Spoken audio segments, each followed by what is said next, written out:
Ahí sí que estoy grabando, ya. Partimos entonces. Ya, ahí. Esto es lo que vamos a ver. Vamos a partir viendo, porque no creo que lo alcancemos a ver todo, pero vamos a ver primero que todo la base de las comunicaciones, cuáles son las reglas de comunicación, protocolos y estándares de la red. Los protocolos y estándares de la red. Creo que eso vamos a alcanzar a ver hoy. ¿Ya? Bueno, las telecomunicaciones, cuando hablamos, le ponemos la palabra telecomunicación, significa comunicación a distancia. ¿Ya? Pero antiguamente el hombre se comunicaba solamente usando el medio del aire y a distancias cortas. ¿Ya? Entonces, esto es la comunicación humana, ¿cierto? Hay un mensaje que decir, ¿cierto? Uno lo transmite y ese medio de transmisión, lo normal, antes que existiera toda la tecnología, ocupábamos el aire nomás, ¿cierto? Como un medio de transporte de las ondas, ¿cierto? Sonoras que nosotros podamos emitir y llega al oído de la otra persona, que es el receptor, ¿cierto? Y esta la convierte en pulso eléctrico, si queremos, y el cerebro lo interpreta y puede entender, y después lo decodifica, por decirlo de alguna manera, lo interpreta. ¿Ya? Entonces así funcionan las comunicaciones. ¿Ya? Bueno, primero que todo, para las comunicaciones tienen que haber reglas, ¿cierto? Porque podrían haber todas las cosas que nosotros nombramos acá, pero, por ejemplo, para las comunicaciones, a veces nosotros damos por sentado algunas cosas. Por ejemplo, si juntamos dos personas que se van a comunicar, pero si esas personas no hablan el mismo idioma, no se van a poder comunicar. Entonces, esa es una regla que nosotros, ¿cierto? Cuando estamos en un mismo país, la asumimos por obvia, pero en otro contexto podría no ser tan obvia. ¿Ya? Entonces, tienen que haber reglas para que yo me pueda comunicar. Por ejemplo, hay otras reglas que son como casi como de cortesía, que mientras yo hablo, por ejemplo, la otra persona escuche, no hable también, porque si los dos hablamos al mismo tiempo, no nos vamos a entender nada. ¿Ya? Entonces, eh, hay ciertas reglas. ¿Ya? Entonces, por ejemplo, una cosa que es importante es que el emisor y el receptor estén identificados. ¿Ya? En este caso, por ejemplo, yo soy el profesor, doy un mensaje. Y generalmente en todos estos medios, en Zoom, Team, uno puede levantar la manito, ¿cierto? Y uno puede cambiar estos roles. Es decir, ¿alguien me va a hacer una pregunta? Sí, pregunta no. Entonces uno cambia el rol acá de quién es el emisor y quién es el receptor. Si no tenemos claro eso, va a ser difícil la comunicación. ¿Ya? Después hay que estimar cómo va a ser el método de comunicación. Por ejemplo, en persona, si te voy a llevar por teléfono, si nos vamos a enviar una carta, una fotografía. eh, y ahora en los medios más modernos, ¿por dónde nos vamos a juntar a hacer la clase? ¿La hacemos en la universidad de forma física? Ah, no, yo no puedo, estoy acá en la mina, ¿cierto? Nos juntamos por Teams, por Zoom, por Skype. Entonces, nos ponemos de acuerdo en el método, nos tenemos que poner de acuerdo cuál va a ser el medio, ¿ya? Para entregar la información, ¿ya? Obviamente tiene que haber un idioma común, una gramática común también. Generalmente es muy distinto si yo por ejemplo, ahora estoy transmitiendo una información a ustedes, trato de entregarles algún mensaje. Es muy distinto que un mensaje que yo le pueda dar a un amigo, por ejemplo, en el medio de un asado y con una cerveza. La gramática va a ser muy distinta seguramente, las reglas, lo coloquial, ¿cierto? Lo formal se puede perder un poco. ¿Ya? La velocidad y el momento de entrega. ¿Ya? Podemos incluso acordar que el idioma sea el español, por ejemplo, pero si la otra persona es una persona no nativa, un gringo que sabe hablar español, si yo le hablo muy rápido, a lo mejor también va a ser un problema. Entonces nos tenemos que poner de acuerdo. El gringo me va a decir, oh, por favor, un poquito más lento. ¿Ya? Eh, los requisitos de confirmación y acuse de recibo. Si yo les meto mucha información muy rápido, posiblemente también sea un problema. Entonces hay que ponerse de acuerdo ahí. Por ejemplo, la otra persona, darle las pausas para que la otra persona pueda ir digiriendo los mensajes, ¿ya? Y también avisar si acusa de recibo. Por eso yo siempre al inicio de este tipo de clases que son online, yo le pregunto, ¿me escuchan? ¿Se ve el PowerPoint? Porque eh, acá puede parecer que todo está correcto, pero a lo mejor no, hay algún otro ajuste o algún problema en la red que ustedes no me están escuchando o no se está compartiendo alguno. Entonces tengo que esperar un acuse de recibo. Ya, codificación del mensaje. ¿Ya? Bueno, hay un origen del mensaje, una codificación, después se transmite, un medio de transmisión, un canal, se recibe, se decodifica y llega a un destino. ¿Ya? Eh, Esto es para cuando nosotros queremos conversar o transmitir un mensaje y no queremos que otras personas, por ejemplo, entiendan lo que nosotros queremos transmitir. Un secreto, algo de, no sé, pues, un secreto industrial o un secreto de una copucha, cualquier cosa, yo voy a necesitar codificarla en caso de que no quiero que otras personas escuchen, porque en el caso de dos personas así al aire libre, con el aire como medio, el mensaje se transmite a otro lado y alguien podría escuchar si está cerca. Entonces, en el caso de las comunicaciones electrónicas, ¿cierto? Digitales, esto igual ocurre porque nosotros tenemos, por ejemplo, comunicaciones que son abiertas, como Wi-Fi, por ejemplo, donde cualquiera podría tomar esas señales y si no está codificada, podría leerse este mensaje, ¿ya? De hecho, la mayoría de las comunicaciones que nosotros hacemos a través del computador, la mayoría no están codificadas, están así sin codificación. ¿Ya? Entonces uno, con cualquier programita de captura de datos, yo podría interpretar un gran porcentaje de las comunicaciones que se comparten en una red. ¿Ya? ¿Han visto uno cuando se mete, por ejemplo, a una página web, uno coloca www y alguna página? Normalmente antes de eso se coloca solo un HTTP. ¿Ya? Eso significa que todo lo que yo haga en esa página web no se está codificando y pasa así sin ninguna codificación. ¿Ya? Cuando aparece la palabra HTTPS, esa S es de security y quiere decir que esa información va codificada. ¿Ya? Entonces, generalmente, por ejemplo, cuando yo me meto al banco, normalmente la página del banco no está codificada, eso publicidad que tiene, pero cuando yo me pincho ahí acceso a cliente, fíjense que se cambia a HTTP por HTTPS, porque ahí me pide el root y una contraseña. Y si eso no está codificado, cualquier persona que esté conectada en la red podría tomar esos datos y obtenerlos, saber cuál es mi root y mi clave. ¿No sabían eso? Por ejemplo, acá Sí, sí. el HTTPS, Claro. sí. Por ejemplo, si uno coloca, no sé, pues, acá, Google. Pongamos así, por ejemplo, Banco Estado. A ver. Banco Estado. Este navegador no te muestra ahí si está seguro o no.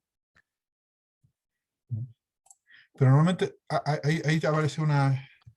Voy a ver si puedo usar este. Usted está viendo mi pantalla del Banco Estado, ¿cierto? ¿Se ve? Sí, sí se ve, ahí Ya, está. dame un segundito. Un segundito.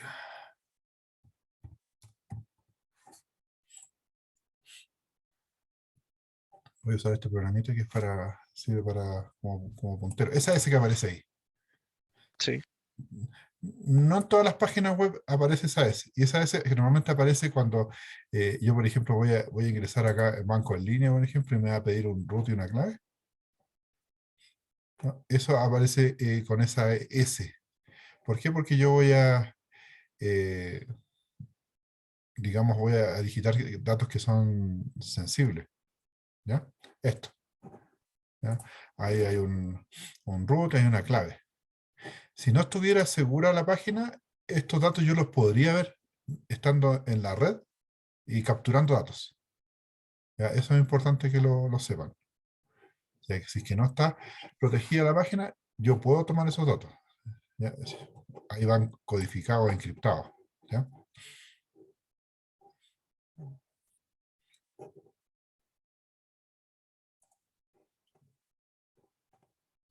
Eh, También en las comunicaciones, esto no aparece acá en el currículum, pero yo se los voy a nombrar. Eh, a veces esta codificación se cambia por una modulación. ¿Ya? Un mensaje se modula, se transmite y después se demodula. De ahí viene una palabra que ustedes seguramente han escuchado hablar de las redes antiguas, lo que se llamaba un módem. ¿Habéis escuchado esa palabra? Sí. ¿Ya? Un módem significa, es un dispositivo que es un modulador, y después que él también puede hacer las funciones de demodulador. Es muy parecido a lo que hace la codificación y una decodificación.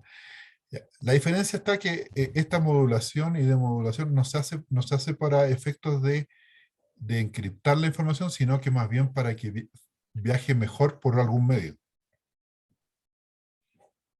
Ya. No sé si me explico. Por ejemplo, esta señorita que está ahí puede decirle un mensaje, manda unas ondas sonoras y le van a llegar al oído acá a esta persona y esto la va a escuchar. Entonces, ese es un tipo de comunicación, pero la pregunta que te haría yo, ¿cuánta distancia podría haber entre para que esta persona emita el mensaje y esta persona le escuche? Depende de la voz también. Claro, si nos empezamos a Sí. separar, 5 metros, 10 metros, no te escucho y va a empezar a hablar más fuerte y va a depender un poco si hay tráfico, si hay bulla, ¿cierto? Pero lleguemos a un acuerdo que no va a poder ser mucha distancia, ¿cierto? Sí. Es una distancia más bien corta, ¿ya?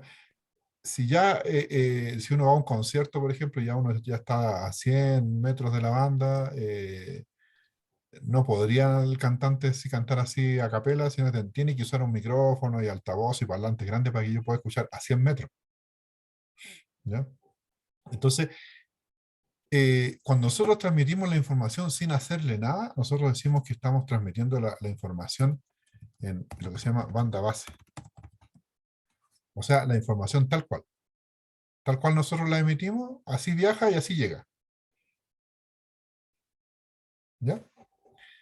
Por ejemplo, los datos digitales que pueda emitir un computador o cualquier dispositivo digital son más o menos pulsos así, que son voltajes que nosotros le llamamos ceros y unos, ¿cierto? ¿Sí? Esto es como una señal digital. ¿Ya? Entonces, esta señal digital yo la puedo mandar por un par de cables. Supongamos que esto que voy a hacer acá, esta flecha, es un cable. ¿Ya? Y puede llegar a un receptor, que puede ser otro computador, otro dispositivo, y este dispositivo lo interpreta, ¿cierto? ¿Cierto? Lo interpreta, y lo que nosotros quisimos decir 1, 0, 1, 1, 0, eso lo va a interpretar y lo va a leer. ¿Ya? Pero en los computadores así digitales pasa más o menos algo muy similar a lo que ocurre con las personas. Esta distancia no puede ser muy larga. ¿Lo sabías? No. Ya. Claro, si te fijas, por ejemplo, el cable de la impresora, un USB, son de más o menos 1,5 metros, 2 metros. ¿Ya? Si yo ese cable lo alargo, hago un cable de 10 metros USB, no va a funcionar. Lo más probable es que no pueda imprimir la impresora. Ujú. Te diga error de comunicación, o lo otro que pueda ocurrir que imprima mal. Pero fíjate que todos los cables de comunicación son más o menos cortos. Ya, va a depender un poco del protocolo, pero por ejemplo, un USB no existe en USB de más de 3 metros. Ya no puedo tener mayor distancia. ¿Ya? Y esto ocurre por algo muy similar a lo que ocurre acá cuando nosotros estamos, estas personas si están, ya si se separan a 20 metros, y este habla con un volumen normal, un poco fuerte, puede que lo entienda, pero algunas palabras, ¿qué? Le va a decir porque hay ruido ambiente. Acá pasa algo similar en los cables. Las señales digitales estos cambios son muy abruptos, son incluso antinaturales porque en la naturaleza mucho no se dan estos cambios tan bruscos de tensión. Y al mandarlos por un cable, el medio, una de las cosas que todos los medios de comunicación introducen es lo que se llama el ruido. Y en el caso de los cables eléctricos, por inducción, ¿cierto? Por inducción de Faraday, está lleno de ondas electromagnéticas que se inducen en los cables. Por lo tanto, en realidad lo voy a hacer con azul acá para que, producen que estas señales se distorsionen un poco con ruido, así como lo estoy haciendo yo así. Entonces va a producir unos cachitos que pueden hacer que se interpreten mal. Entonces, esta niña le podría decir que estás gordo y la otra persona escucha que estoy sordo, como que suenan parecidos, pero lo interpreta mal. Acá igual, un 0 podría interpretarse con un 1 si tiene mucho ruido. Entonces podría leer, pero leerlo mal. Y de frente, si estas personas las separamos 1 kilómetro, no se van a poder escuchar. Lo mismo acá, en los cables, lo que se mandó por el ruido y por otras interferencias que ocurren en los cables, no va a llegar nada ni parecido a lo que se emitió. ¿Se entiende? Sí. Una de las cosas que afecta es el ruido. Igual que acá, el ruido ambiente también va a afectarse, va a ser, cada vez más lejos va a ser más el ruido ambiente y va a dificultar más la comunicación, aparte que la señal va a disminuir. Una cosa es el ruido y otra cosa es lo que se llama la atenuación. Atenuación. Todos los medios producen atenuación. ¿Qué significa? Que una señal al viajar por el medio se empieza a achicar. ¿Ya? Es como lógico, en el sonido, cuando el caballero del gas, ¿cierto? Va en el carro y uno, cuando pasa cerca de la casa, se escucha muy fuerte, pero a medida que se empieza a alejar, uno empieza a escuchar cada vez más despacio. ¿Ya? En las señales eléctricas eso se produce porque los cables de cobre tienen resistencia, el cobre tiene una cierta resistencia. Entonces, el voltaje acá empieza a caer por efecto por pérdida, por la resistencia que tiene el cobre. El cobre no es un conductor perfecto, tiene cierta resistividad. Entonces, la señal, si está muy lejos del cable, empieza a hacerse cada vez más pequeña y el ruido cada vez más grande. Entonces después se confunde lo que es señal con el ruido. Por eso hay una medición de la calidad de la información, que seguramente tú la has visto, que se llama SN. Casi todos los dispositivos electrónicos, de audio o cualquiera, hay una medición que es una medición de calidad de la transmisión que se llama la relación señal a ruido. Esa N viene de noise, ¿ya? Que significa ruido. Ese signal to noise. O sea, te quiere decir que qué tan grande es la señal con respecto al ruido. Si esa relación se mantiene alta, significa que se voy a poder entender el mensaje. Pero si la atenuación empieza a hacer que la señal es más pequeña y el ruido más grande, esta relación se empieza a hacer cada vez más pequeña y el mensaje cuesta entenderlo. ¿Ya? Hasta ahí, claro, ¿no? Sí, profe. Ya. Ahora, si yo te digo que las señales digitales pueden viajar poco a distancia, por las razones que te di, una razón es el ruido electromagnético, otra es la atenuación, y la tercera y última es una cosa que producen los medios que se llama la distorsión. ¿Ya? La distorsión es cuando le cambia la forma a la señal. Por ejemplo, los cables, al ser dos, se produce un efecto que se llama como de capacitancia. Pueden almacenar cierta cantidad de energía en forma de campo eléctrico. Entonces lo que ocurre es que una señal que es digital, así como esta cuadradita que te mostré acá, lo que ocurre cuando viaja por un par de cobre, la señal se redondea. Sale como así. ¿Ya? Porque el cable, al ser dos conductores en paralelo, tiene un efecto capacitancia. En la fibra óptica pasa exactamente lo mismo, pero por otro fenómeno. ¿Ya? En la fibra óptica ocurre que los fotones viajan y después algunos fotones empiezan a chocar con partículas, empiezan a demorarse más y empiezan a tomar distintas trayectorias. Esto es lo mismo que cuando una maratón. Cuando parten todos apiñados en una maratón y después se empiezan a separar. Y después al final llega uno primero y otro después y un montón después. Entonces, no llegan todos juntos, como partieron. Eso mismo ocurre con los fotones. Entonces, yo mandé una señal cuadrada y llegó una señal redondeada. ¿Ya? Eso se le llama distorsión. ¿Ya? Lo van a anotar acá. Distorsión. Todos los medios, todos los medios producen lo que se llama una distorsión. ¿Ya? Entonces, los medios en general producen ruido, atenuación y distorsión. Con esos tres fenómenos, es difícil que las señales puedan viajar a muy larga distancia. Cualquier señal. ¿Ya? Es difícil.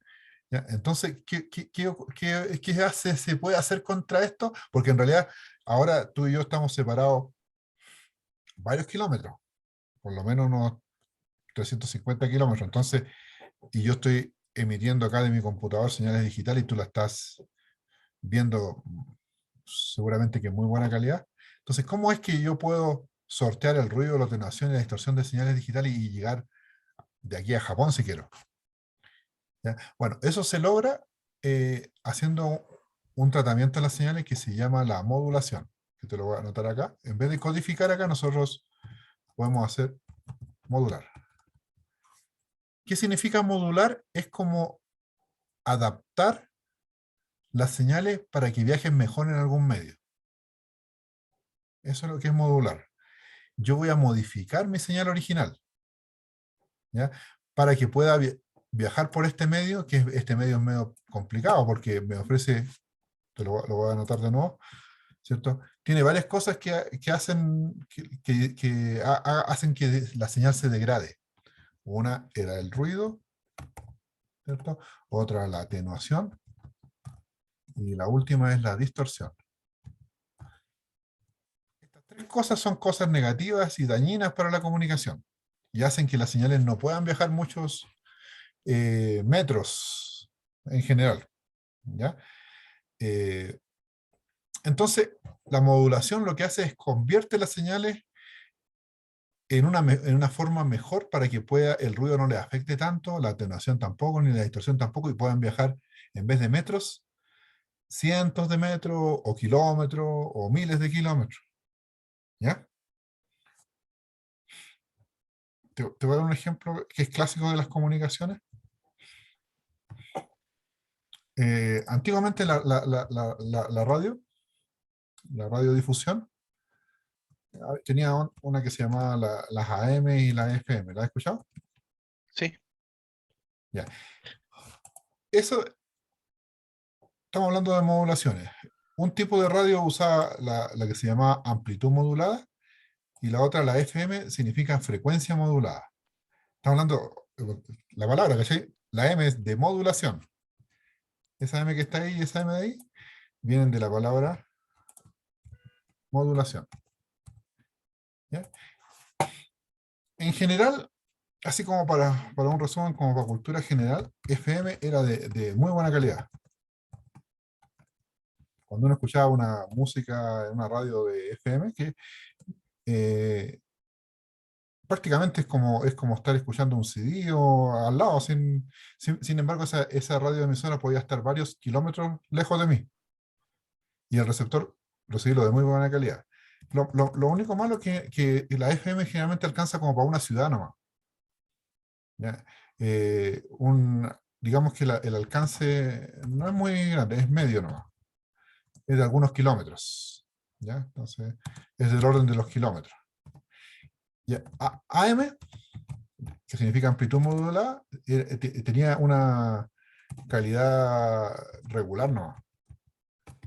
Bien malita en realidad, calidad regular, pero la distancia era mayor distancia.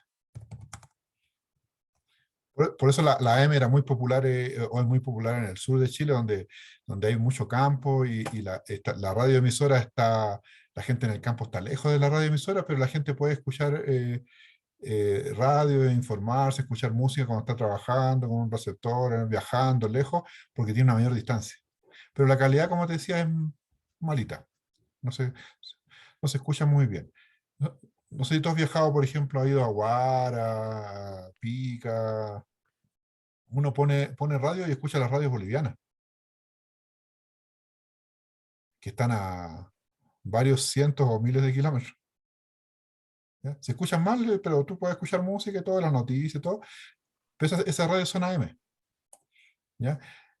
Si estás lejos en el desierto, no vas a escuchar ninguna radio FM, porque tienen, como te decía, muy poca calidad, o sea, muy poca cobertura a distancia. Pero sí, cuando uno se acerca a las ciudades, puede escuchar unas radios, ¿cierto? Y en muy buena calidad. ¿Ya? Entonces, esas son las características de AM y FM. ¿Ya? Bueno, ¿qué significa AM y FM?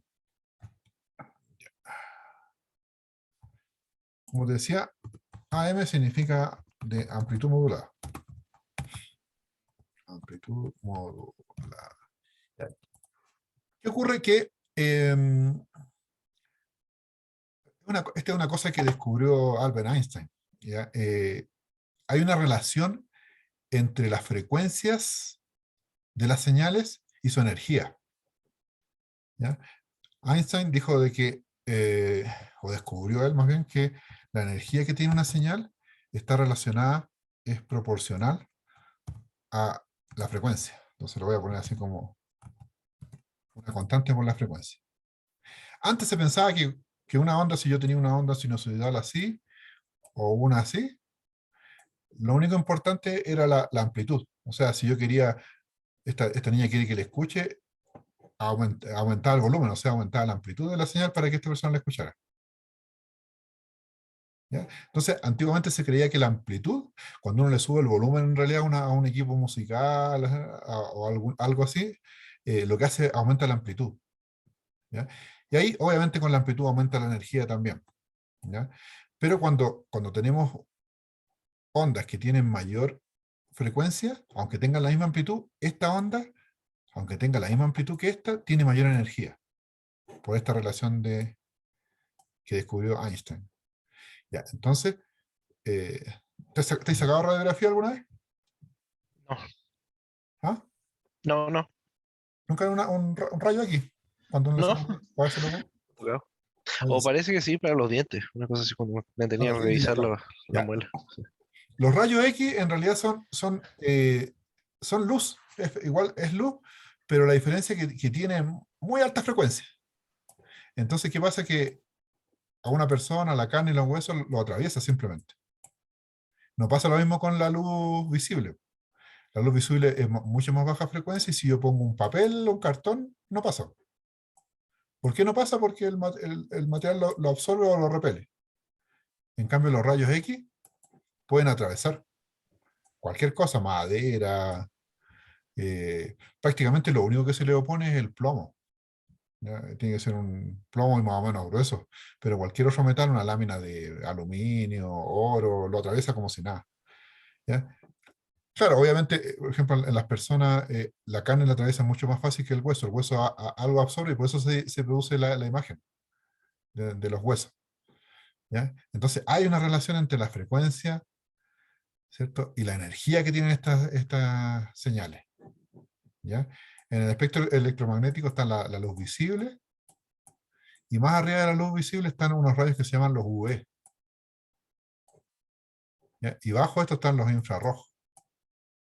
¿Ya? Los infrarrojos no son, el control remoto emite infrarrojos, no necesitan, son tan inofensivos que tienen más baja frecuencia que la luz visible, entonces no pasa nada, no nos hace nada. La luz visible tampoco nos hace nada a nosotros, a la piel, nada. Pero los UV son frecuencias más altas, mucho más altas frecuencias, y lo que producen es que penetran la piel, las primeras capas de la piel, y pueden alterar las células. Y al alterarlas, pues, las células se pueden volver locas, las células madre, y empezar a producir, que se van locas, a reproducir en unas cantidades descontroladas, y eso es lo que nosotros le llamamos cáncer. ¿Ya? Y es porque los rayos UV tienen mayor energía. Los rayos X están mucho más arriba, ¿eh? Los rayos X, los gamma, entonces son mucho más cancerígenos, mucho más peligrosos que los UV. ¿Ya? Entonces, ok, nosotros emitimos frecuencias en la voz. Esta niña cuando le conversa a él, no sé si lo sabías, pero nosotros emitimos unas frecuencias más o menos que van de los 50 Hz Oh, otra vez. Nosotros emitimos, lo que escuchamos va entre los 50 Hz y los 20.000, sí, es algo muy agudo, 20.000 Hz, ¿ya? Entonces son frecuencias relativamente de muy baja frecuencia. O sea, tienen poca energía. Entonces, esta niña lo que podría hacer acá, ¿cierto? Es como mapear estas bajas frecuencias a unas frecuencias altas y esas transmitirlas, porque esas, aunque tengan la misma amplitud, tienen mayor energía. Y esas pueden viajar mucho más por el aire.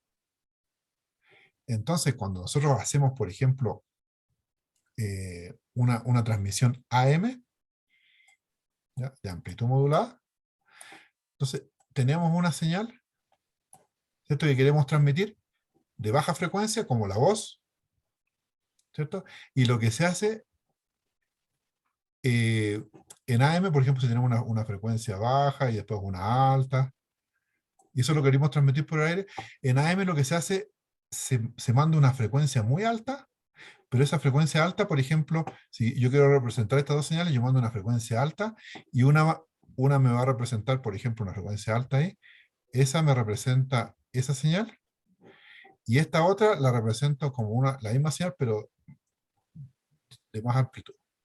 Pero esta de muy alta frecuencia. Ahora, esto si yo lo escucho no lo voy a entender, porque nosotros escuchamos solamente hasta las 20 kHz. Y esto estamos hablando del orden de los... En AM se transmiten del orden de los megahertz, millones de hercios, ¿ya? Entonces son millones de veces más alta la frecuencia, o miles de veces más alta. Pero esto tiene mucha energía. Entonces esta señal, que originalmente era un audio, yo lo mapeo en una codificación que tiene que ver con las amplitudes, ¿ya? La misma frecuencia, pero con distinta amplitud, y esta significa esa frecuencia, y esta significa esta frecuencia más alta. Y después yo la demodulo y la convierto nuevamente en las frecuencias que yo originalmente tenía, ¿ya? Entonces, esta señal de AM, como está en el orden de los megahertz, puede viajar en el aire y no se atenúa a los 10 metros ni a los 15 metros. Puede viajar kilómetros o cientos de kilómetros. ¿Se entiende? Sí. ¿Ya? Ahora, ¿por qué el tema de la calidad? Porque en realidad en amplitud es donde se pega el ruido. Siempre cuando yo tengo una señal, cuando esta niña le dice hola a él, y esta es una señal ahí, esta señal viaja, y si un perrito ladró, esa onda se superpone el ladrido ahí a esto, se suma en amplitud, ¿ya? Entonces, cuando esta onda va viajando, la AM, todo el ruido que se le pueda pegar en el camino se le va a pegar en forma de amplitud. Y cuando la demodule, esta onda no va a ser exactamente igual a esta, sino que va a ser un poco distinta por el ruido que se le metió. ¿Se entiende? Sí, ¿Ya? se entiende.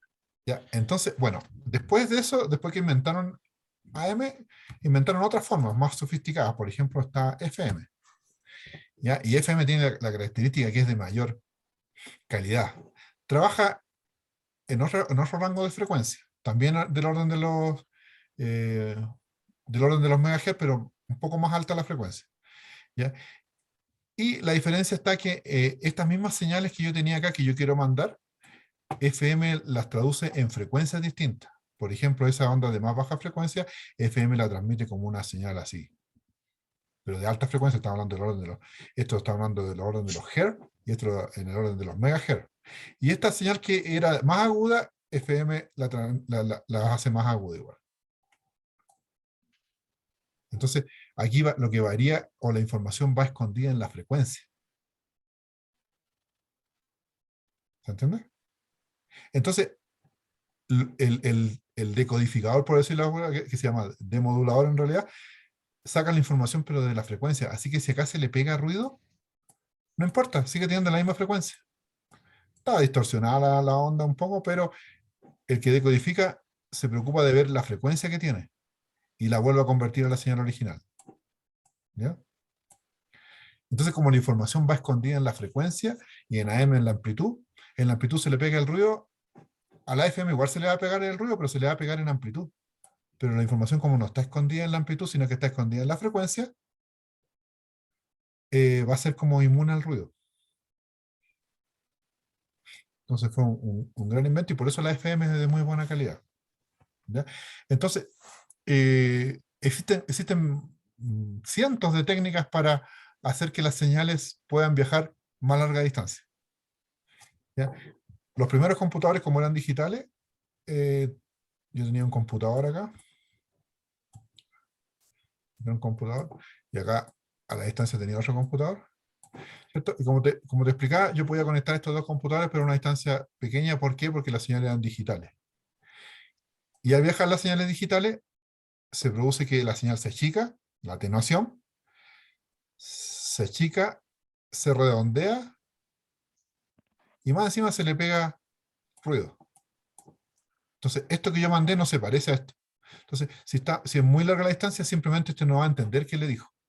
Yo le quería decir acá 1, 0, 1, 0, y acá este va a decir, oye, pero esta señal está tan pequeñita que yo entiendo que esto es un 0, 0, 0, y no, porque el 1 es más alto, entonces se distorsionó tanto que no lo entendió. Entonces acá el otro le va a decir, ¿what? ¿Qué pasó? No entiendo. ¿Por qué? Porque se atenuó, o sea, se achicó, se redondeó, o sea, se distorsionó, y más encima se le pega ruido. Entonces, para poder hacer que los computadores se comunicaran a mayor distancia, se inventó un aparatito que se llamaba el módem. ¿Qué es lo que era el módem? La voy a hacer en azul el módem. En realidad es una cajita, ¿cierto? Que aceptaba señales, ¿cierto? Y si la señal iba para allá, este se transformaba en un modulador. ¿Y sabes lo que hacía exactamente el módem? Como lo que se usaba para transmitir era una línea telefónica, y las líneas telefónicas funcionaban a larga distancia, porque yo podía llamar a Santiago, a Punta Arenas, a la China, a Japón, y podía conversar con alguien. Claro, no era de la mejor calidad, pero la otra persona me entendía. Hola, ¿cómo estás? ¿Sabes que voy a viajar? Te voy a visitar. A mi amigo que estaba en Punta Arenas. Y la otra persona, ya, ¿cuándo venís? ¿Cierto? Y uno se podía comunicar. Entonces las líneas telefónicas permitían la comunicación a muy larga distancia, con distorsión, un poco fea nomás, pero se podía. Entonces, ¿qué se le ocurrió a estos señores? Es traducir estas frecuencias. Entonces, este uno se le ocurrió eh, convertirlo en una frecuencia que era más o menos de unos 4 kilohertz. No me recuerdo el valor exacto. Y esta de unos 2 kilohertz. Entonces, esta pongámosle que era de 4 kilohertz. Al revés. HZ. Y esta de unos 2 kilohertz. La frecuencia humana, ¿entre qué valores varía? Hasta 20.000. Entonces, ¿cuál era la idea? Es convertir estas señales digitales en señales que fueran parecidas en la frecuencia de la voz humana. Ya, nosotros hablamos hasta 20 kHz, pero la verdad es que el teléfono tiene un ancho de banda de como 4,5 kHz, no, 4 kHz. Por eso cuando tú hablas por teléfono con la telefonía tradicional, no se escuchaba muy bien o distinta la voz. Era porque le recorta todas las frecuencias más agudas. Ya, entonces, ¿qué pasó? Que al final, en vez de mandar esto acá, estas líneas, lo mandaba así como frecuencias analógicas, como las parecía la voz humana. Entonces el módem usaba la línea telefónica para acá, ¿cierto? Y acá había otro módem que le iba a mandarle, hace la función de demodulador.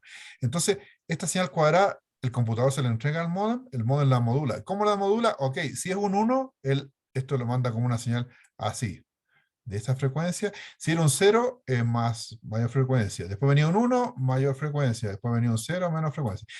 Y esta señal se parece mucho a la voz humana en frecuencias. Y como lo estamos mandando por una línea telefónica, como es muy similar a la voz humana, pasa colado. Puede viajar cientos de kilómetros. En cambio, si fuera digital, viaja poquito, 3 metros, 4 metros y ya está muerta. ¿Ya? Entonces, este modem que está acá está funcionando como mono, como modulador. ¿Ya? Y este otro tiene que funcionar como un demodulador.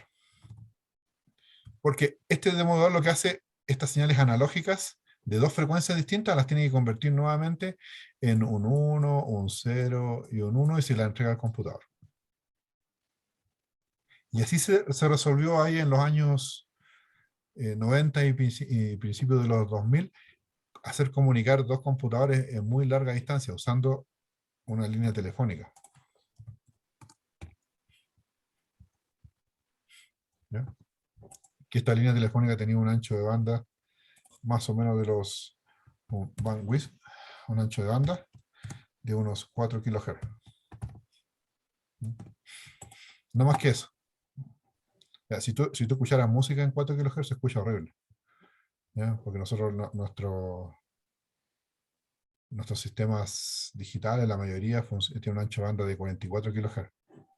¿Ya? Para que uno diga, muy buena calidad, 44, 48 kHz.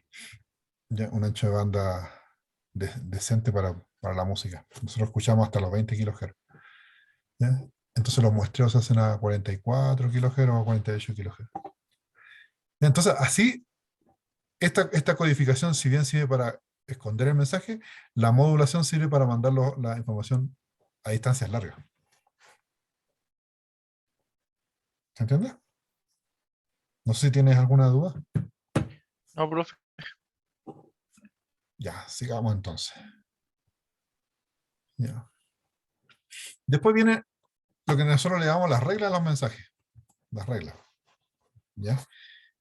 La regla es cómo yo voy a mandar el mensaje. Por ejemplo, cuando uno es comunicación face to face, uno primero saluda, hola, ¿cómo estás? Quería hacerte la siguiente consulta. Sí, dime, no hay problema. Y bueno, termina, ya, muchas gracias. Hay ciertas reglas. ¿Ya? Entonces, por ejemplo, en una carta, las reglas de una carta son ponerle el destino y quién está enviando esa carta, ¿cierto? Y adentro va la información. Entonces, tiene que haber quién es el destinatario, ¿ya? Un saludo, hola, ¿cómo estás? El contenido del mensaje, así uno parte una carta, ¿no? Ahora los mails nosotros ponemos, estimado señor tanto, junto con saludar, entonces hasta ahí va el saludo. Quiero pedirle lo siguiente, y si puede, bla, bla, bla, te ayuda todo el mensaje, y después una frase de cierre. Quedo atento a sus comentarios, atentamente el profesor. Entonces, todos esos pasos que están ahí son las reglas para mandar información en un formato y cómo va encapsulado eso, cómo va el encapsulamiento, es cómo va esto empaquetado, como el sobre de una carta. ¿Ya? También tienen que haber reglas con respecto al tamaño del mensaje. ¿Ya? Siempre tiene que haber restricciones con respecto al tamaño. Por ejemplo, ¿hasta cuándo nosotros consideramos una carta y cuándo pasa a ser una encomienda? ¿Me das cuenta? O sea, uno puede mandar una carta y ese sobre tiene una hoja doblada, o puede tener dos hojas, o tres. Pero ya cuando le metís muchas hojas, te van a mirar feo ahí en el correo, o en Turbú, donde lo quieras mandar.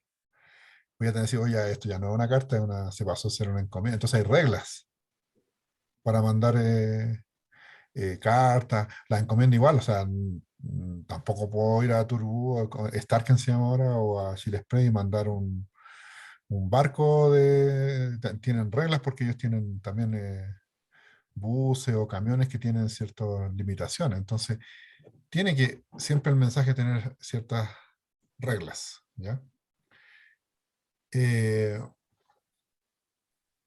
entonces, también siempre una carta va a tener por ejemplo, ahí dice que tiene que tener un mínimo y un máximo. Volviendo al anterior, obviamente yo puedo mandar esta carta vacía, ese es el mínimo, pero el mínimo tiene que haber la carta con origen-destino y no le mando nada adentro. Ese es el mínimo. O puedo mandar esta carta y adentro le mando un billete o una estampilla, no sé, o algo pequeñito. O puedo mandar dos hojas escritas con mucha información. Entonces, hay tamaños máximo y mínimo. ¿Ya? Eh, bueno, la segmentación es cuando dice, cada segmento se encapsula en una trama separada con la información de dirección y se envía a través de la red. Es cuando yo puedo segmentar o puedo dividir una información. Por ejemplo, cuando uno se cambia de casa o cambia de ciudad, uno a veces puede mandar eh, muchos paquetes, empieza a empaquetar y a mandar Pero esto no te va a caer, no existe una mudanza que te haga pesque la casa completa y te la lleve por otra ciudad, sino lo que tú tienes que hacer es segmentar, juntar en paquetes más pequeños, y esos paquetes más pequeños se empiezan a mandar por camiones o por lo que tú quieras, ¿ya? Entonces dice que el hot receptor, los mensajes se desencapsulan, es como que se le saca este sobre. Si yo quiero ver lo que tiene acá, hay que abrir el sobre, sacarlo. Si es una encomienda, igual tengo que sacar el paquete y ver lo que hay adentro, ¿ya? Y bueno, si uno lo que saca fue es un trozo de la información, tiene que abrir otro paquete para abrirlo y sacar el otro trozo y después unirlo y interpretar el mensaje completo, ¿ya? Temporización de mensajes, método de acceso, control de flujo y tiempo de espera para la respuesta. ¿Ya? También esas son reglas que pueden ser diversas igual, no son únicas en la red, en las comunicaciones. Por ejemplo, hay algunas reglas que dicen, por ejemplo, si tú mandas un mensaje y ese mensaje se perdió en la red, se perdió nomás. No hay reenvío ni nada. En cambio, otras reglas, pues, otros protocolos pueden exigir que, por ejemplo, si no tiene respuesta de que recibió el mensaje, el emisor lo manda de nuevo. ¿Ya? Es como cuando uno manda, no sé si te ha pasado que mandas un email a alguien o alguna empresa y no te contestan y tú no sabes si no le llegó el mail porque te equivocaste en la dirección, porque la dirección estaba mala, porque la persona que tú le mandaste el mail a lo mejor ya no trabaja en esa empresa. Entonces, uno lo que generalmente algunas personas cuando mandan un mail te ponen un mensaje, favor confirmar recepción. ¿Ya? Entonces uno puede mandar un mail que te respondan y uno confía que llegó nomás, o puede mandar un email pidiendo que te confirmen la recepción. ¿Ya? Son como reglas distintas.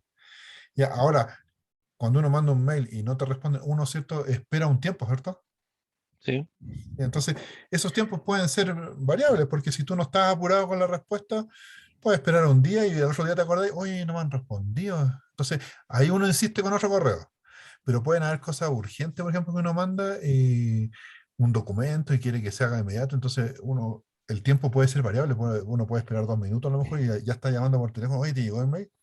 Entonces, también es parte de las reglas. Si es que va a haber un método de acceso, si va a haber un control del envío. ¿Ya? Por ejemplo, lo que te decía yo, si no llega, que lo vuelvo a enviar. ¿Ya? Entonces, ¿cuánto tiempo voy a esperar para saber si lo mando de nuevo o no? Son reglas. ¿Ya? También hay lo que se llaman opciones de entrega del mensaje. ¿Ya? Por ejemplo, cuando hablamos de únicas, significa que yo envío un mensaje de una persona hacia un origen y nadie más, de uno a uno. Eso significa únicas. Cuando hablamos de múlticas, es de una persona a varias. ¿Ya? Por ejemplo, lo voy a hacer aquí con eso. Esto sería únicas. Con rojo voy a hacer por ejemplo, un multicast. Si yo hago un multicast, el mismo mensaje, pero simultáneamente ese mensaje lo ven dos o más personas. Yo no sé cuántas personas hay conectadas, parece que uno no. Entonces, ahora es uno unicast, pero si hubieran dos alumnos sería un multicast. Y si el mensaje va para todos, se llama broadcast, sin excepción. ¿Se entiende? Única es para unos exclusivamente, multicast es para un grupo determinado y broadcast es para todos. ¿Ya? En las redes pasa lo mismo. Yo le puedo hacer un ping a una IP específica y el mensaje va y va directo a eso. Eso se llama un unicast. Yo puedo hacer un multicast que le mando un mensaje que vaya, lo voy a hacer con azul ahí, que vaya a dos simultáneamente. Es el mismo mensaje que lo toman en cuenta dos. Y cuando es broadcast es para todos. ¿Ya? Sin excepción. Cualquiera que está acá le va a llegar el mensaje y va a decir, oh, este mensaje también era para mí. ¿Ya? En estricto rigor, esto de la única múltica, en general, los otros equipos, si esto fuera un hub, y no un switch, antiguamente cuando esto era un hub, lo que ocurría es que este mandaba un únicas, mandaba un mensaje acá, y lo que ocurre es que los otros también veían ese mensaje, pero como no era para ellos, lo ignoraban. ¿Ya? Sí, Hay estado en el aeropuerto y a veces llaman por los parlantes y dicen al señor Marco Osorio que se acerque al mesón. sí, sí, me ha ¿Ya? pasado. Ese es como un únicas, pero en realidad fue un broadcast, porque en realidad todos lo Ujú. escucharon, o gran Sí, parte, pero como, ¿qué es lo que pasa? Que el señor Juan Pérez, ¿qué va a decir? Ah, yo no me llamo Marco Osorio, entonces no pesco. Ignoro el mensaje, ¿entiendes? Pero el mensaje era un eso era único, antes. porque tenía un origen y un destino. El counter me estaba llamando y a Marco Osorio, nadie más. ¿Ya? Bueno, lo que ocurre, ¿por qué te decía yo que eso ocurría en un hub? Porque los switches son más inteligentes. Los switches son más inteligentes y yo también me fui para otra página. Los switches son un poco más inteligentes y lo que hacen en realidad es crear un microcircuito interno. Entonces, pero esto ocurre después de un rato, ¿no? Después que está prendido un rato el switch, al principio también funciona como un hub. Entonces, cuando este manda información, el switch dice, ah, esta información es para el destino, ve que es como la carta, ve para qué en el destino, este destino lo tengo acá en la boca, y en realidad el switch lo que hace un circuito entre ellos dos sin que los otros lo vean. ¿Ya? Entonces el switch es un poquito más inteligente y hace estos microcircuitos. ¿Ya? Entonces tenemos esas formas de comunicación. Ya, entonces, las reglas de las comunicaciones, están los protocolos, son las reglas que rigen las comunicaciones. Cuando nosotros hablamos de protocolo, son las reglas, es nada más que eso. ¿Ya? Ahí veamos este ejemplo que dice acá. eh, Esto parece que tiene que ver con una cafetería, entonces hay una suite de protocolos de conversación. Por ejemplo, si vamos a conversar, una cosa importante es que hablemos el mismo idioma. ¿Ya? ¿Ya? La otra es que esperemos nuestro turno para hablar. ¿Ya? Y la otra persona, también cuando termina de hablar, que la otra persona entiende que ya no va a hablar más y uno puede meter la cuchara. Son como las reglas para conversar. ¿Ya? Dice que la suite de protocolos son conjuntos de reglas que funcionan en conjunto para ayudar a resolver un problema. Entonces, lo que nosotros le llamamos la capa física en realidad tiene que ver con lo que nosotros le llamamos el medio. El medio que nosotros vamos a usar. ¿Ya? El medio de comunicación. ¿Qué podría ser en el caso de las comunicaciones en las redes? Podría ser, por ejemplo, los cables de cobre, la fibra óptica y finalmente los medios inalámbricos. ¿Ya?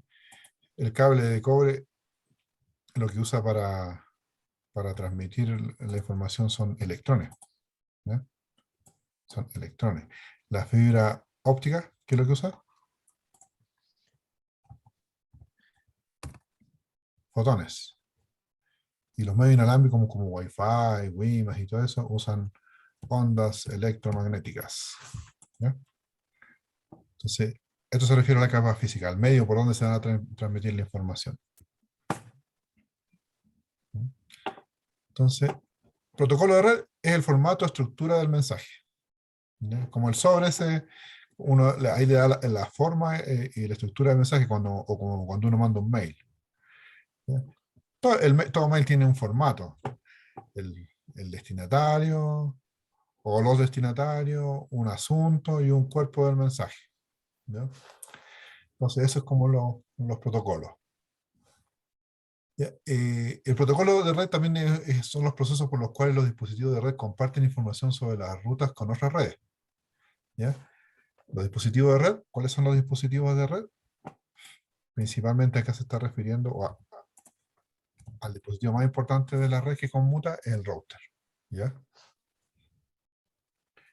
¿Ya? Y básicamente son esos los routers son los únicos que comparten información de las rutas. ¿Ya? Entonces, cuando habla aquí de dispositivo de red, no se refiere a los switch porque los switch no comparten información sobre las rutas. En este caso, los dispositivos de red se refiere a todos los routers que hay en una red. ¿Ya? ¿Cómo y cuándo se transmiten los mensajes de error y el sistema dentro del dispositivo? Ahí va a depender del protocolo, si es que lo que ocurre es más o menos lo siguiente, que puede haber acá un switch con muchos computadores conectados, ¿cierto? Y acá puede haber un router, y al router le puede llegar un mensaje de algún computador, y él puede no entender ese mensaje y pedir y decirle, ¿me lo puedes mandar de nuevo? Y él lo manda de nuevo. Ahora sí lo entendí y lo manda. Entonces, eh, pueden detectar algunos errores dependiendo del protocolo y puede comunicarle y pedir que Oh, lo ah, me repita, cortó. ¿no? Ya. La configuración y terminación de sesiones de transferencia de datos. Existen protocolos también que uno establece una sesión, ¿cierto? Y esa sesión la usa, manda, como lo que estamos haciendo ahora. Nosotros nos conectamos, ¿cierto? Y después nosotros decimos, ya, terminó la clase y paramos esta sesión y se deja de compartir. Lo mismo ocurre acá con los protocolos de red. ¿Ya? Aquí hay algunos protocolos importantes, famosos, por ejemplo, el HTTP, ¿ya? Que es un protocolo de transferencia de hipertexto. O sea, el que nosotros utilizamos para entrar a una página web.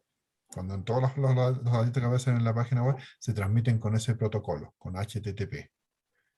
Entonces, para que se pueda, uno diseñe una página web y para que las otras personas lo puedan entender, hay que cumplir con esas reglas de ese protocolo, ¿no? Si queremos mandar archivos, protocolo de control de transmisión, uno de los protocolos es TCP, ¿ya? Que es un protocolo de transporte, ¿ya? Para mandar otros tipos de información, el más masivo es el protocolo IP, ¿ya? Que significa protocolo de Internet, ¿ya? Y hay otros protocolos de acceso a la red, a las capas físicas, a la base de datos que después vamos a ir viendo con más detalle, ¿ya? Ahí, por ejemplo, hay un cuadrito de distintos tipos de protocolos. Eh, no sé si te suena de algunos. Eh, Por ejemplo, para mí son familiares estos, sí. más todo el resto no mucho, para nada. ¿Ya? ¿Ya? ¿Y eso por qué ocurre? Porque en realidad este es el protocolo más exitoso que existe hasta ahora. ¿Ya? Entonces, básicamente ahora casi yo creo que el 99,9% de los protocolos que hay en la industria son de este tipo, TCP/IP, lo que está basado en Ethernet y todo eso. Entonces, Ethernet, ¿cierto? Y muchos de los otros protocolos, los que ganaron, digamos, estos protocolos, son estas formas. ¿Ya? Estas redes en anillo, estos son protocolos que se ocupan en las redes en anillo. Pero ya los protocolos de redes en anillo son muy escasos, ya casi no hay redes en anillo, y las pocas que hay se usan a nivel de fibra óptica. Entonces, a nivel no de usuario ni de redes pequeñas, sino que de las grandes redes de Internet que usan fibra óptica como anillo de fibra óptica intercontinental. Entonces, por eso a los usuarios como nosotros normales, todos estos protocolos no, estas redes no, prácticamente ya no existen.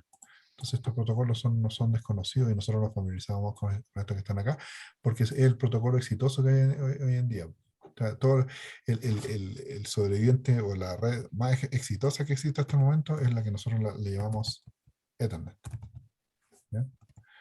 Con sus famosos protocolos TCP, ¿ya? Son los grandes, los que triunfaron, ¿ya? Con ventaja y desventaja, Ethernet no es perfecto, pero es el más exitoso ahora. Y básicamente lo que se conecta a la red tiene que conocer Ethernet para que pueda interactuar en la red, ¿ya? Y eso es lo último. Hay creación de Internet y desarrollo de TCP/IP. Bueno, TCP, esa la red Internet como la conocemos nosotros, nace de este protocolo de una red militar, un proyecto militar en conjunto con una universidad. Es un proyecto que lo encabezó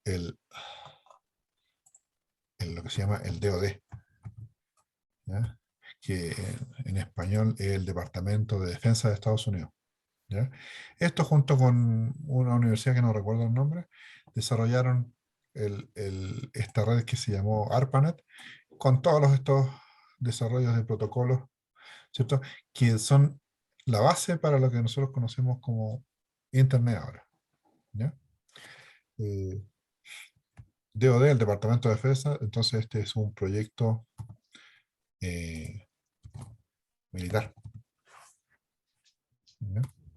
No fue pensado nunca como una red para la gente. Los gringos estaban pensando en otra cosa, en lo mismo que ahora, en que Estados Unidos es enorme, por acá está el Océano Atlántico, acá está el Pacífico, y en Guerra Fría, eh, por aquí bien cerquita, acá está Rusia. Entonces ellos temían acá una invasión acá de los rusos, ¿cierto? Y lo primero que ellos pensaban que los rusos podían hacer, estando por acá, atacar las comunicaciones de los distintos estados y poder, digamos, em, supongamos que estos son los distintos estados, ciudades que tiene Estados Unidos. Entonces, una forma eficaz de defenderse es cuando las comunicaciones entre estos distintos estados son robustas, fuertes. ¿Ya? Entonces, lo que ellos temían es que si los rusos, por ejemplo, le echaran abajo estas comunicaciones acá, ellos crearon un sistema que pudiera comunicarse por otro lado, tener redundancia. ¿Ya? Es crear una red de tipo, lo que se llama ahora, o en esos tiempos igual, una red de tipo mesh. ¿Ya? Una red de tipo mesh que pueda resistir si te bombardean acá esto igual se pueden comunicar a través de otro enlace. ¿Ya?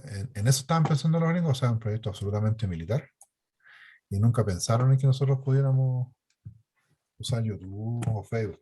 ¿Ya?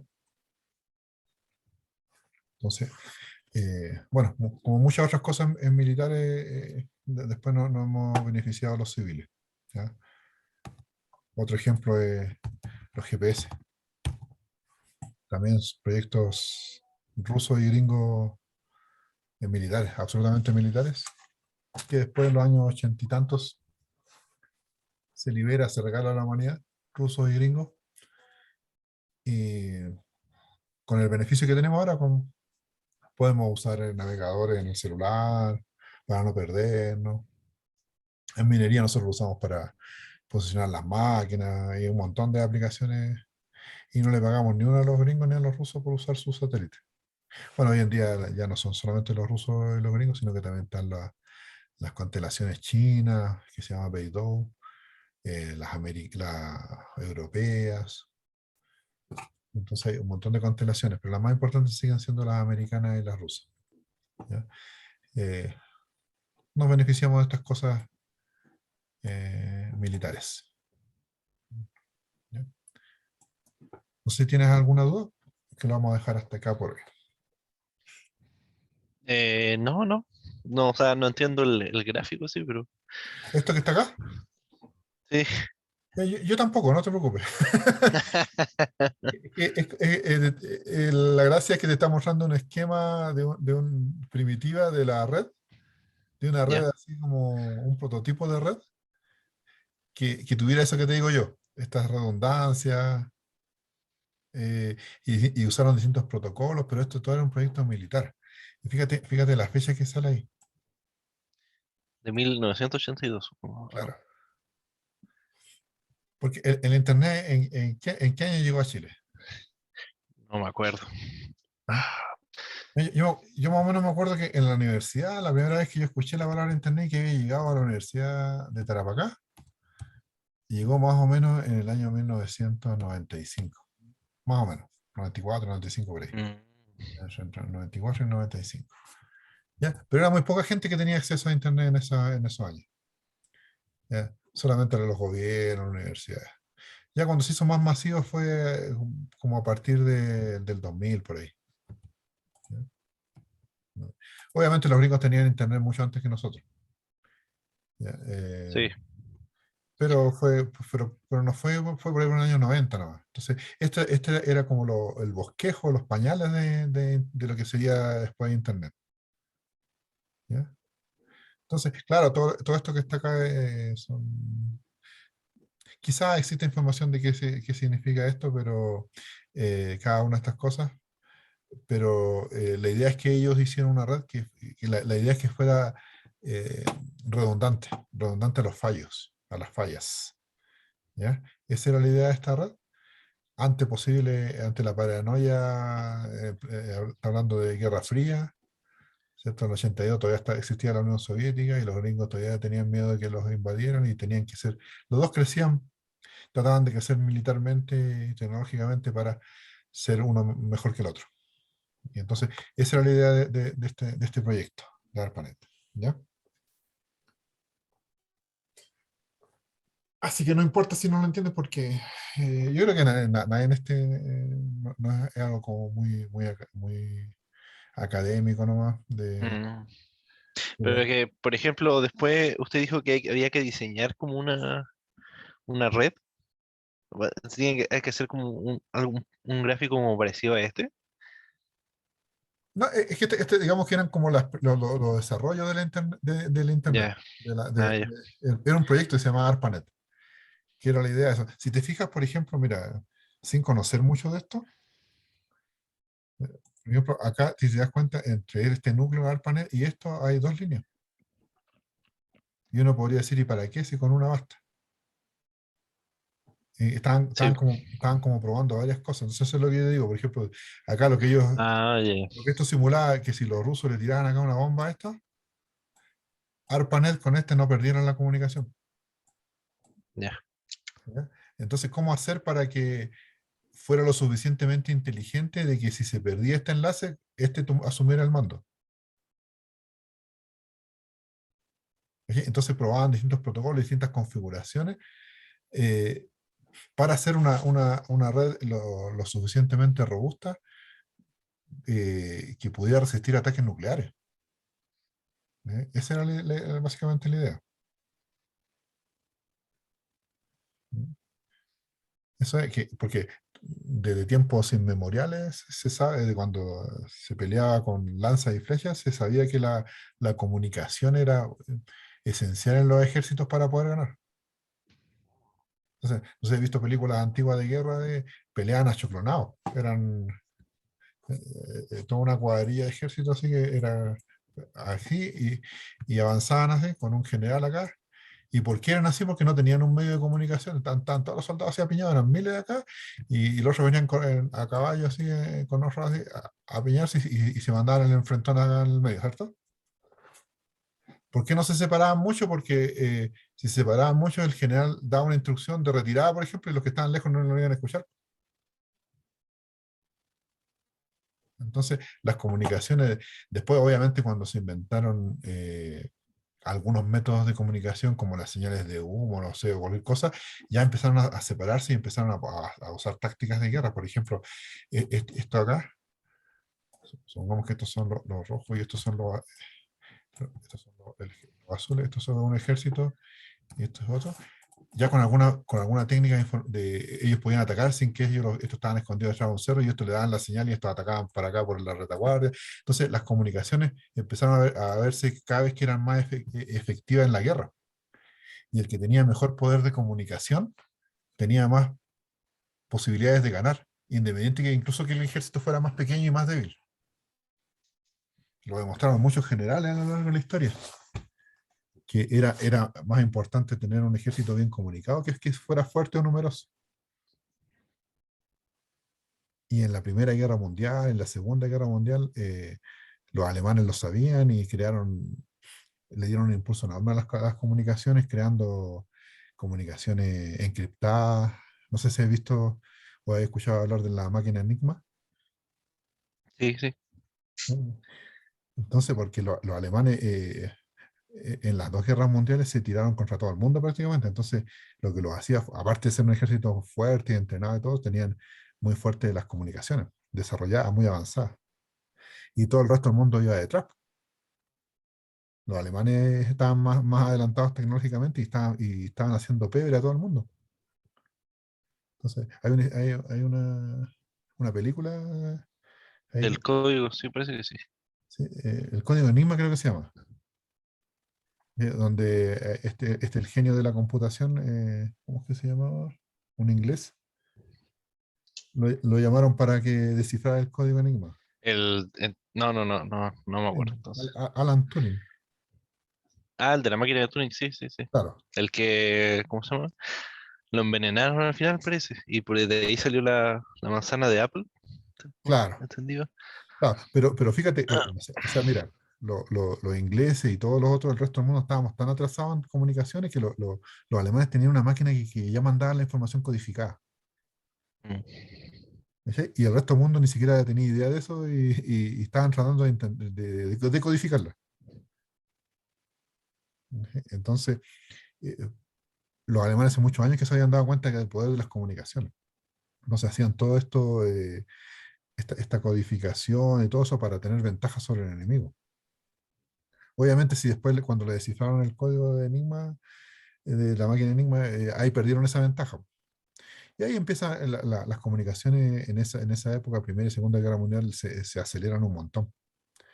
Eh, con la invención del radar y un montón de otras técnicas, pues después empieza una guerra electrónica que es, yo codifico y tú y las otras personas tratan de entender esa, decodificarla, de tratar de desenmascarar lo que quieren decir y empiezan a haber una guerra electrónica de, de saber cómo se van codificando la información y la empiezan a encapsular, a esconder, de manera que, porque el que tiene, como te decía, el que tiene control sobre las comunicaciones tiene una ventaja enorme sobre el enemigo. ¿Ya? Y esto no fue la excepción, pues, el tema de Internet. ¿Ya? Pero apareció, como te digo, ahí en los años 80. ¿Ya? Y los desarrollos de Internet ya 10 años después, 90, y masivamente en el mundo 10 años después, por el 2000 para adelante. ¿Ya? Entonces, no hemos parado desde la Primera Guerra Mundial hasta ahora con un avance vertiginoso en todo lo que es comunicaciones. Ha avanzado enormemente. ¿Ya? Las comunicaciones inalámbricas últimamente, el 4G, el 5G, todo ese tipo de... No para esto de las comunicaciones. ¿No? Ya pues, nos vemos, vamos a pararla. Sí, la otra semana son clases presenciales, parece, ¿o no? Correcto, sí.